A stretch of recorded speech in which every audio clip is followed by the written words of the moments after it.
বিসমিল্লাহির রহমানির রহিম।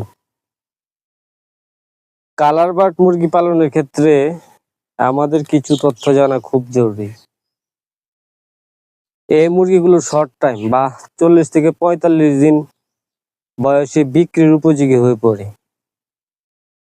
আমাদের অবশ্যই খেয়াল রাখতে হবে বাজার ব্যবস্থাপনার উপর, যেহেতু এই মুরগিগুলো কম সময় হয়ে যায়, এই কারণে এর বাজার হঠাৎ করে পড়ে যায়, আবার হঠাৎ করে উঠে পড়ে। আমাদের দেশে একটা প্রবণতা লক্ষ্য করা যায়, মুরগির বাজার বাড়লে বাচ্চার বাজার হুট করে বেড়ে যায়।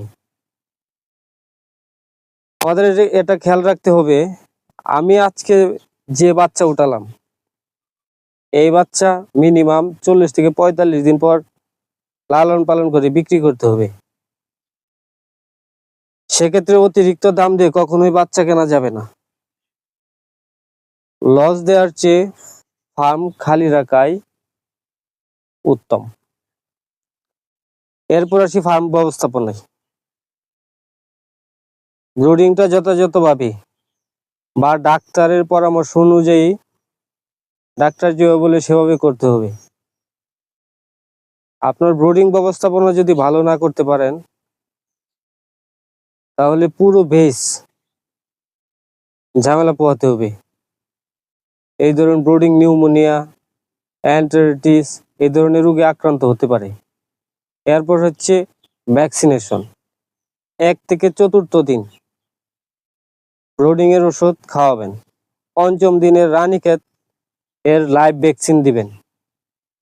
8 থেকে 9 দিনের দিনও G+ND বা রানীক্ষেত প্লাস গাম্বুরু কিল ভ্যাকসিন ঘাড়ের চামড়ার নিচে করতে হবে।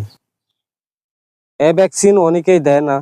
একটা ভ্যাকসিনের মূল্যের চেয়ে মুরগির অসুস্থ হলে এর চেয়ে বেশি খরচ ও মর্টালিটি হয়।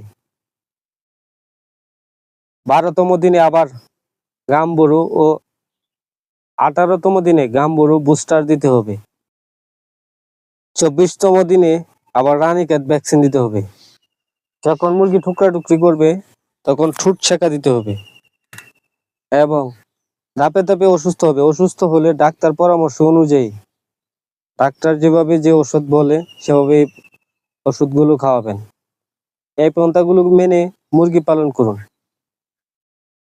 সবকিছুর মালিক আল্লাহ, ইনশাআল্লাহ সফলতা আসবে।